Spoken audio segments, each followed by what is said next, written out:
Sa huling yugto, magkasamang tumingin sa kalangitan sina Munchan at Bangrok habang bumababa mula sa alapaap ang Panginoon ng 10,000 demonyo. Matalim ang mga mata ni Bangrok nang banggitin niyang maraming pangalan na ang itinawag sa nilalang na iyon.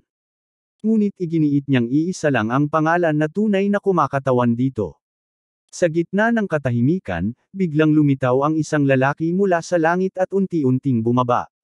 Ipinahayag ni Bangrok na ang lalaking iyon ay walang iba kundi ang makalangit na demonyo. Nagulat si Munchan sa narinig. Habang patuloy siyang tumitingala sa makalangit na nilalang, litong-litong nagtanong siya kay Bangrok kung mayroon pa bang mas mataas na awtoridad sa sining ng demonyo bukod sa pinuno ng kulto. Ngunit hindi siya sinagot ni Bangrok. Sa halip, nakita niyang nakaluhod na ito, nakapikit, at buong paggalang na inaabangan ang pagdating ng kanilang makalangit na demonyo. Lalong nalito si Munchan sa kanyang nasaksihan. Habang nakatingin kay Bangrok, naisip niyang kahit kailan ay hindi ito lumuhad, kahit sa harap ng pinuno ng kulto. Ngunit ngayon, tila nagbago ang lahat. Binaliwala ni Bangrok ang kanyang tanong at kusa na lamang lumuhad. Napaisip si Munchan kung ang paparating na makalangit na demonyo ba ay isang tunay na nilalang na maituturing na parang Diyos. Habang papalapit ang nilalang, hindi niya alam kung ano ang kanyang susunod na gagawin. Nanginginig siya habang nakatitig sa makalangit na demonyo. Habang pinagmamasdan niya ito, dama niya ang unti-unting pagbigat ng presensya nito. Ibang-iba ito sa demonyong enerhiya na naramdaman niya mula sa pinuno ng kulto, mas mabigat, mas nakakatakot, at tila hindi na makatao. Biglang itinaas ng makalangit na demonyo ang kanyang kamay habang nakatingin kay Munchan. Sinabi nito na masyado raw mataas ang ulo ni Munchan at hindi man lang ito lumuhad sa kanyang harapan. Sa isang iglap, nabutas ang katawan ni Munchan. Isang malaki at malalim na sugat ang biglang lumitaw sa kanyang dibdib. Halatang nabuwisit ang makalangit na demonyo sa naging pag-uugali ni Munchan, hindi ito lumuhad sa kabila ng kanyang pagdating. Ipinahayag ng makalangit na demonyo na ang sinumang tumahak sa landas ng sining ng demonyo ay dapat kusang yumuko kapag humarap sa isang tunay na awtoridad ng daang ito. Ngayon, sa harap ng lahat, lumantad ang makalangit na demonyo, isang nilalang na tila isang Diyos sa anyo at presensya. Samantala, buhay pa rin si Munchan sa kabila ng tinamong sugat. Dahil ito sa kanyang kakayahang mag-regenerate. Inamin niyang hindi na siya nakakaramdam ng sakit at labis siyang nagpapasalamat na narating niya ang antas ng pagiging immortal sa sukdulang antas ng pagiging demonyo. Alam niyang dahil sa antas ng kanyang narating, kaya niyang mabuhay muli mula sa ganoong uri ng pinsala. Muling tumingin si Munchan sa makalangit na demonyo at buong pagkamanghang inisip niyang tunay ngang isang nilalang na tulad ng Diyos ang kaharap niya ngayon. Kahit mamatay siya ng libu-libong beses at muling mabuhay, alam niyang hindi man lang siya makakagasgas sa makalangit na demonyo. Sa kanyang isipan, tinanggap niyang kahit nasa sukdulang antas na siya bilang isang demonyo, wala pa rin siyang kapangyarihan sa harap ng nilalang na ito. Ngayon ay nakatapak na sa lupa ang makalangit na demonyo. Kita sa kanyang mukha ang pagkainis habang kinakausap si Bangrok sa espasyong nilikha mula sa kanyang isipan. Ikinagulat niya na sa halip na isang kasapi ng angka ng iyon, ay isang insekto raw ang naroroon. Ang tinutukoy niyang insekto ay si Munchan, isang mababang nilalang na naglalakas loob na magsanay sa kanyang sagradong lugar. Ngunit biglang narinig ang boses ni Munchan na humihingi ng tawad. Ipinakilala niya ang sarili bilang alagad ng kasalukuyang pinuno ng kulto at buong pagpapakumbabang nagpuri sa pangalan ng Panginoon ng 10,000 demonyo. Ngunit may pagtataka sa tinig ng makalangit na demonyo nang ulitin nito ang salitang, alagad. Bakas sa kanyang mukha ang pagdududa. Isa raw nilalang na mababa ay alagad ng pinuno ng kulto. Pagkatapos nito, ibinaling niya ang kanyang tingin kay Munchan at nasaksihan ang muling pagbuo ng katawan nito. Napansin niyang mabilis na nagre-regenerate si Munchan, kaya't nagtanong kung ito ba ay epekto ng sining ng demonyo na kanyang pinag-aralan. Gayunpaman, idinagdag din ng makalangit na demonyo na nakakainis ang titig ni Munchan. Tinignan niya si Munchan ng diretso at tinanong kung ito ay dahil ba sa tiwalang taglay nito, na kahit putulin ang kanyang ulo, ay kaya pa rin itong maghilom. Ngunit biglang lumuhad si Munchan sa matinding presensya ng makalangit na demonyo. Sa takot at paggalang, ipinahayag niyang siya ay tagasunod ng kulto. Ipinakilala rin niya ang kanyang sarili bilang isang maliit na demonyong may lason, siyang Munchan. Napagtanto na ngayon ni Munchan ang kanyang kahinaan. Kaya't buong galang niyang binanggit ang kataas-taasang pangalan ng makalangit na demonyo, ang pinuno ng landas ng demonyo. O Panginoon ng 10,000 demonyo. Ngunit hindi pa rin kumbinsido ang makalangit na demonyo. Ikinagalit nito ang tila walang kabigat-bigat na pagkakabanggit ni Munchan sa kanyang banal na titulo, na para bang hindi nito lubos na nauunawaan ang kahulugan. Gayunpaman, tila nakaramdam ng pagkaunawa ang makalangit na demonyo at sinabi niyang hindi niya maaaring parusahan ang bawat mangmang. Sa awa, pinatawad niya ang ginawa ni Munchan. Pagkatapos noon, itinaas ng makalangit na demonyo ang kanyang kamay. Bigla na lamang hindi makagalaw si Munchan, tila may puwersang kumokontrol sa kanyang buong katawan. Ang kapangyarihan ay nagmumula mismo sa makalangit na demonyo. Sinimulan nitong suriin ang kalikasan ng katawan ni Munchan. Kinilala niyang ang sining na ginamit nito ay nakatuon sa matinding kakayahan sa pagbabagong buhay. Ngunit ayon sa kanya, isa itong kakaibang pamamaraan, isang teknikang hindi umiiral noong kanyang panahon. Para sa kanya, isa lamang itong mumunting kasanayan na isinilang sa takot sa kamatayan. Ipinahayag pa ng makalangit na demonyo na sa oras na tanggalin niya ang kontrol ni Munchan sa kanyang enerhiya ng demonyo, ay tiyak na mawawala rin ang kanyang immortalidad. Sa kabila ng lahat, tila naiintriga pa rin ang makalangit na demonyo. Nakapagtataka raw na isang mababang uri ng nilalang tulad ni Munchan ang nakakuha ng kanyang atensyon, at dumating sa kanyang harapan na may napakalakas na hinanakit. Bagamat hindi si Munchan ay mula sa angkan ng iyon, ang matinding galit na dala nito ay may saysay. Ngayon ay unti-unting lumapit ang makalangit na demonyo kay Munchan, habang ang huli ay nananatiling nakatigil, hindi makakilos sa ilalim ng kanyang kapangyarihan. Tahimik na sinabi ng makalangit na demonyo na kailangan niyang makita ang pinagmumulan ng hinanakit ni Munchan, kung ano ito at kung bakit napakalalim ng kanyang galit. Itinuro niya ang daliri sa noo ni Munchan at sinabi na wala itong dapat ikatakot. Sa isang tingin na tila isang nilalang mula sa langit, sinabi ng makalangit na demonyo na nais lamang niyang sumilip sa isipan ni Munchan. Habang inilalapat ng makalangit na demonyo ang kanyang daliri sa noo ni Munchan, napansin itong tila nalason ng matindi ang binata. May lasong dumadaloy sa kanyang dugo, isang lasong hinaluan ng immortalidad. Sa katawan ni Munchan, nagsanib ang kamandag at walang hanggang pagnanasa. Isa na siyang nilalang na hinubog ng pagnanasa. Ipinahayag ng makalangit na demonyo na panahon na upang ipakita ni Munchan ang lahat ng kanyang nais. Sa sandaling iyon, sinilip niya ang pinagmulan ng hinanakit ni Munchan, isang galit na iningatan nito mula pa noong kabataan. Mula sa kailaliman ng puso ni Munchan, may matinding puot siyang kinikimkim, at pinanggako niyang darating ang araw na papatayin niya gamit ang sarili niyang kamay ang taong kinamumuhian niya, ang nag-iisang Tang Yunming. Nagulat ang makalangit na demonyo sa kanyang nakita. Napausal pa siya, ang pamilya mula sa Sichuan Tang. May halong pagkagulat at interes ang kanyang ngiti. Sa kanyang pananaw, nasaksihan rin niya ang tagapagmana ng pamilyang Tang, ang hindi mapapantayang bisita na kilala lamang bilang pinakamalakas, ngunit nanatiling walang pangalan. Hindi niya inaasahan ang kanyang nakita, at tila kilala rin niya ang tagapagmanang iyon. Lalo siyang nagulat nang mapagtantong ang hinanakit ni Munchan kay Tang Yunming ay konektado rin sa angkan ng lalaking iyon. Napangiti ang makalangit na demonyo at winika niyang marahil ito'y itinakdang tadhana. Matapos nito, nagsimulang magbigay ng kapangyarihan ang makalangit na demonyo kay Munchan. Sinabi nitong ang kapangyarihang iyon ay orihinal na nakalaan para sa kaliwanagan ng pamilyang iyon. Ngunit ang pagdating ni Munchan doon ay maaaring isang anyo ng karma. Idinagdag pa niya na napakapalad ni Munchan. Dahil sa taglay nitong talento, imposibleng malampasan ni Munchan ang kanyang likas na pagiging demonyo. Kaya't ibinigay sa kanya ng makalangit na demonyo ang dugong binuhusan ng kanyang espiritu.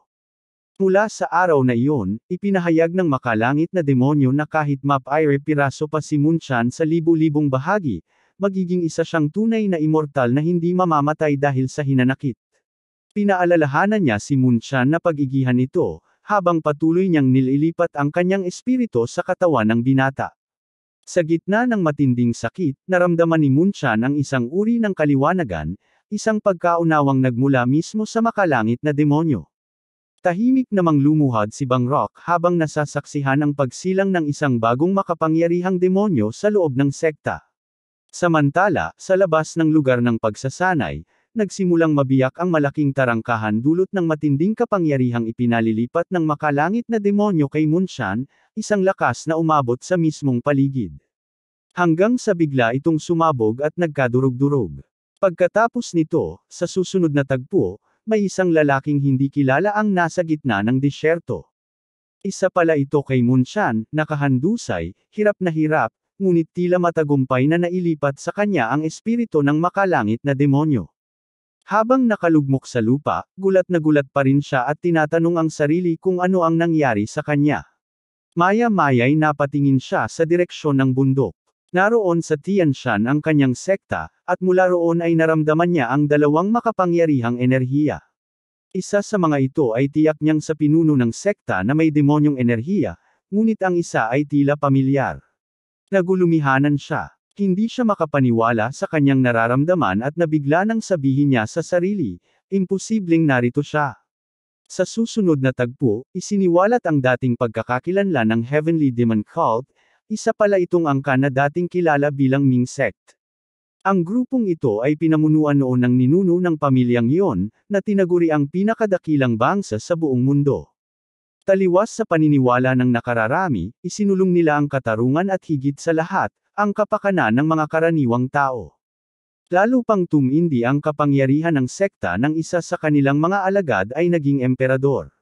Dahil dito, lumakas ng husto ang impluensya ng Ming Sect, at sa bilis ng kanilang pag-angat, tila isang hakbang na lamang at magiging pambansang relihiyon na ito ng imperyo.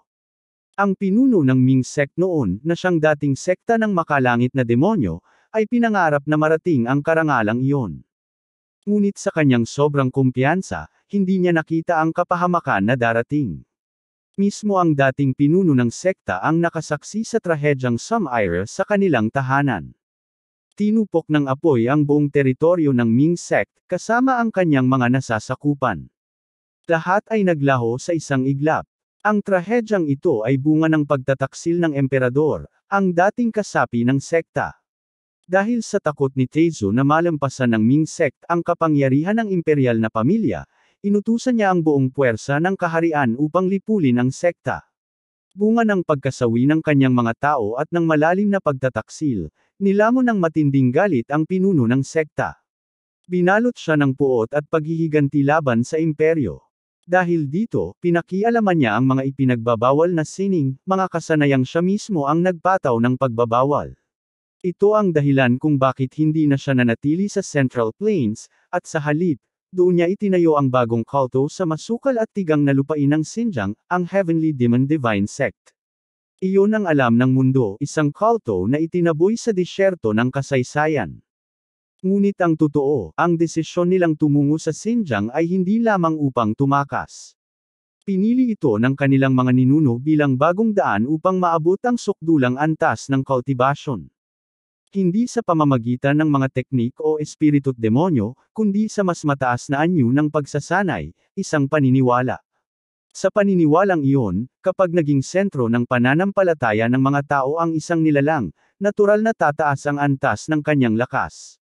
Kapag sapat na ang naipong enerhiya, tuluyan siyang makakalampas sa hangganan ng pagiging tao. At magiging isang Diyos. Ngunit nasira ang mga planong iyon nang ang emperador ay biglang nagtaksil.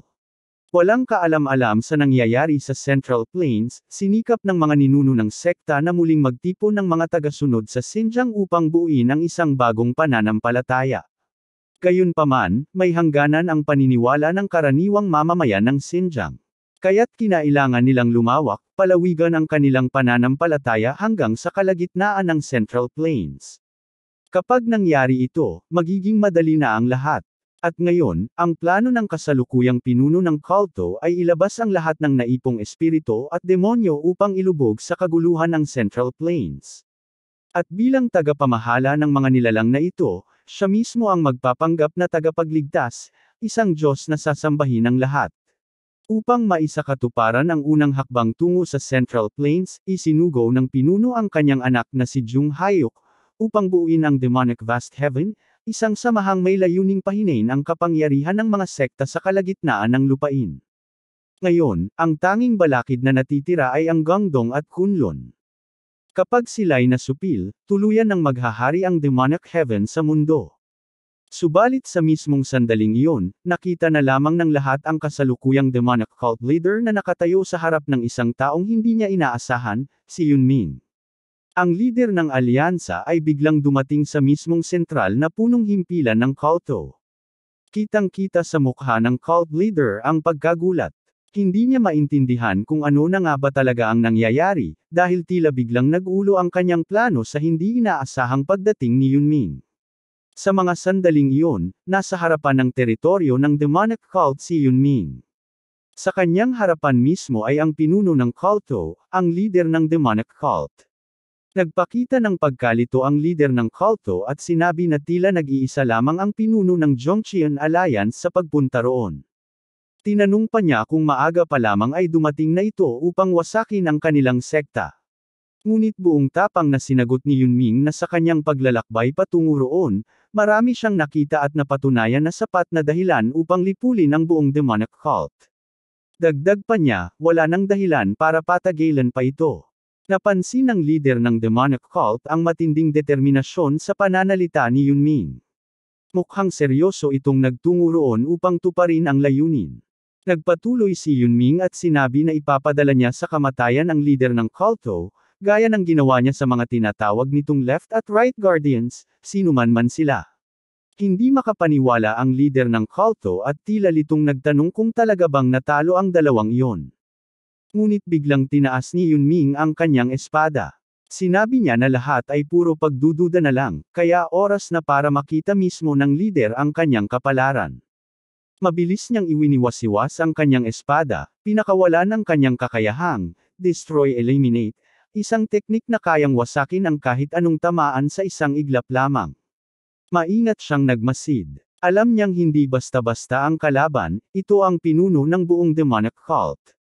Sa isip niya, hindi ito matatalo ng ganoon kadali. Ngunit sa hindi inaasahang pagkakataon, naglabas ng isang talisman ang leader ng kulto. Sa isang iglap, nabalot ito ng isang makapangyarihang bilog na barrier. Nagulat si Yunming sa kanyang nasaksihan. Hindi man lang gumalaw ang kalaban at ni kaunting galos ay wala mula sa kanyang mabagsik na atake. Biglang lumitaw si Snakey sa tabi niya. Ipinaliwanag nito na ginamit ng leader ang demonic energy at isang talisman.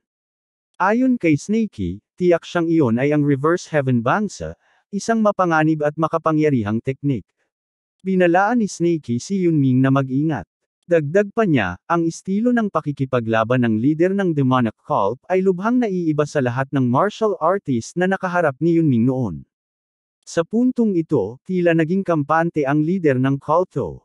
May pagmamataas sa kanyang kilos habang naglabas pa ng isa pang talisman mula sa kanyang manggas. Sinabi nitong inaasahan na niyang haharap siya sa ganitong laban sa gitnang kapatagan, medyo napaaga lang ang pagkakataon. Ngunit sa isang banda, ayos na rin daw yon. Ipinakita niya ang isa pang talisman at pinalaganap ang isang napakalakas na demonic aura.